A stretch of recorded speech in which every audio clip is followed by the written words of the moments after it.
Madam പറയുന്നതനുസരിച്ച് മാത്രം ചലിക്കുന്ന പാവ. കാര്യങ്ങളെല്ലാം ഞാൻ ഉദ്ദേശിക്കുന്ന പോലെ വന്നാ കനകാംബരനാണ് ലാഭം. ആ അപ്പോ കനകാംബരൻ ഇറങ്ങിക്കോ, പോയി പറഞ്ഞതുപോലെല്ലാം ചെയ്തിട്ട് വാ. ശരി മാഡം. എന്തിനാണോ മോളെ വഴക്ക് പറയുന്നേ? ഭാവിയില് ഇവളും എന്നെ പോലെ കോടതി പോയി കേസ് വാദിക്കണ്ടല്ലേ? താൻ നോക്കിക്കോ, ഞാൻ ഇവളെ ഒരു വലിയ വക്കീലാക്കും.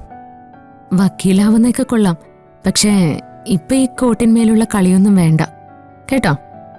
അച്ഛനമ്മ പുതിയ കോട്ട് വാങ്ങി അലമാരി വെച്ചിട്ടുണ്ടല്ലോ. ഇത് പഴയ കോട്ടല്ലേ? പുതിയ കോട്ടോ? എന്നിട്ട് എവിടെ? കോട്ട് വാങ്ങിച്ച കാര്യം എന്നിട്ട് താനോട് പറഞ്ഞില്ലല്ലോ. ഉണ്ടച്ചാ, അമ്മയുടെ അലമാരയിൽ ഒരു പുതിയ കോട്ട് ഇരിപ്പുണ്ട്. അമ്മ കോട്ട് മടക്കി വെക്കുന്നത് ഞാൻ കണ്ടതാ. ഇതെന്താ അമ്മ ഈ കറുത്ത ഉടുപ്പ്? അത് മോളെ, അച്ഛന് കോടതിയിലിടാനുള്ള പുതിയ കോട്ടാ. അമ്മേ, പുതിയ കോട്ട് അച്ഛനെ ഒന്ന് എടുത്ത് കാണിച്ചേ. എടൊന്ന് കാണിക്കടോ. അയ്യോ, അത് വക്കീൽ കോട്ടൊന്നുമല്ല, എന്റെ ഒരു കറുത്ത സാരിയാ. ഞാൻ ആ സാരി മടക്കി വെക്കുന്നത് ഇവള് കണ്ടു. അത് കോട്ടാണെന്ന് ഇവള് വിചാരിച്ചിരുന്നേ. അത് സാരിയല്ല, കോട്ട് തന്നെ അച്ഛാ. ഞാൻ കണ്ടതാണല്ലോ. അച്ഛാ, ഞാൻ ഇപ്പൊ എടുത്ത് കാണിച്ചു തരാം.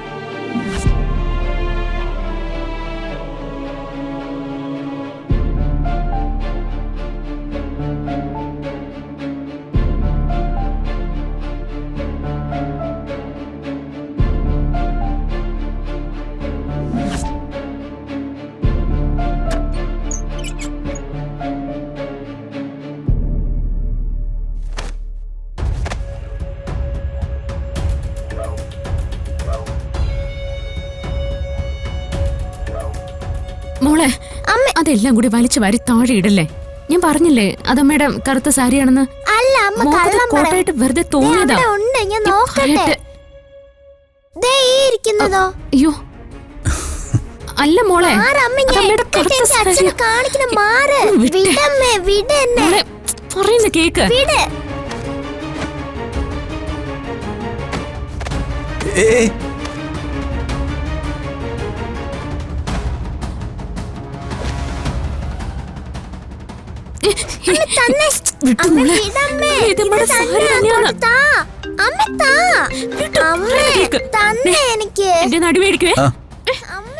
ഇല്ല, ഇറങ്ങില്ല. ഇറങ്ങാൻ പോണേ ഉള്ളൂ. ഓ, ആ കേസ് വെച്ചിട്ടുണ്ടോ? ശരി, ഞാൻ നോക്കിക്കോളാം. ഇല്ലില്ല, ഞാനിപ്പോ തന്നെ ഇറങ്ങാം. ശരി. എടോ, ഒരു എമർജൻസി കേസുണ്ട്, ഞാൻ ഇറങ്ങാം. അപ്പൊ ശരി മോളെ, വൈകിട്ട് കാണാം. ശരി അച്ഛാ. ശരിടോ. ശരി.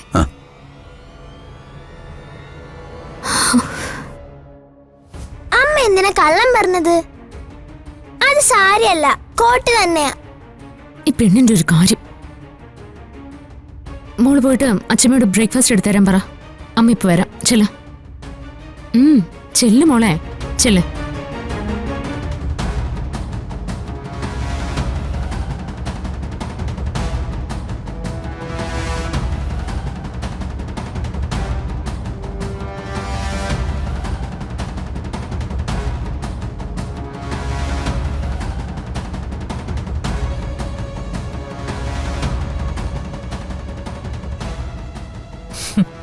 അപ്പോ അവള് പൂർണ്ണമായും കനകാംബരന്റെ വലയിൽ വീണു അല്ലേ?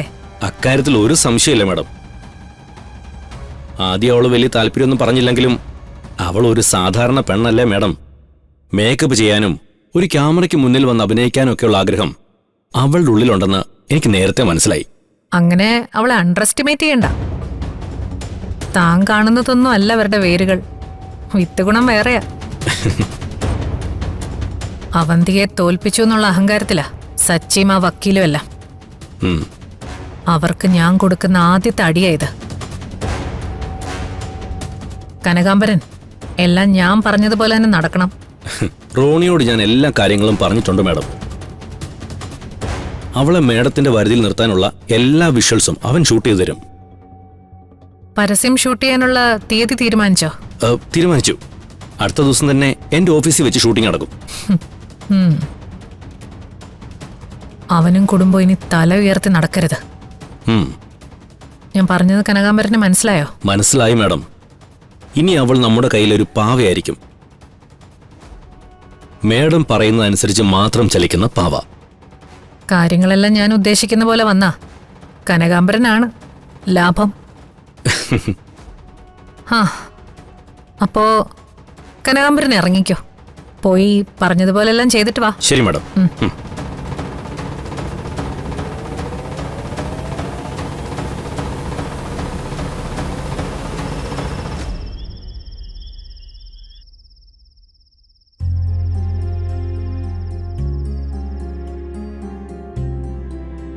ആന്റി എന്താ ഒന്നും പറയാത്തെ?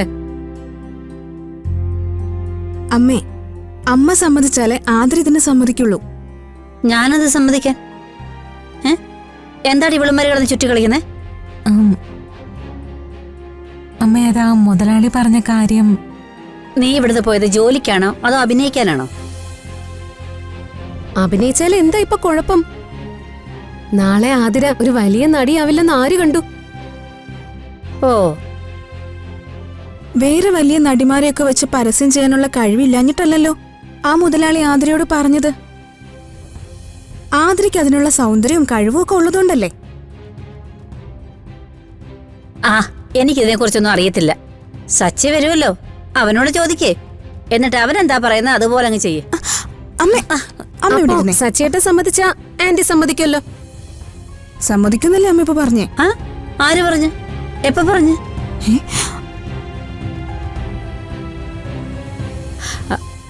അവന്റെ അഭിപ്രായം ചോദിക്കാനല്ലേ ഞാൻ നിങ്ങളോട് പറഞ്ഞത്. സച്ചിയേട്ട സമ്മതിക്കുമെന്ന് എനിക്ക് ഉറപ്പാ. ഞാൻ സമ്മതിക്കുന്നു. നിന്നോടാരാ പറഞ്ഞേ?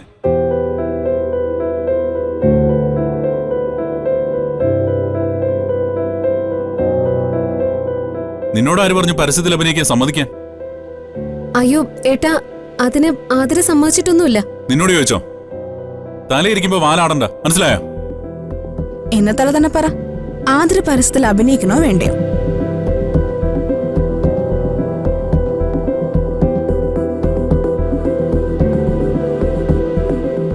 നിനക്കിപ്പോ പരസ്യത്തിൽ അഭിനയിക്കണോടി?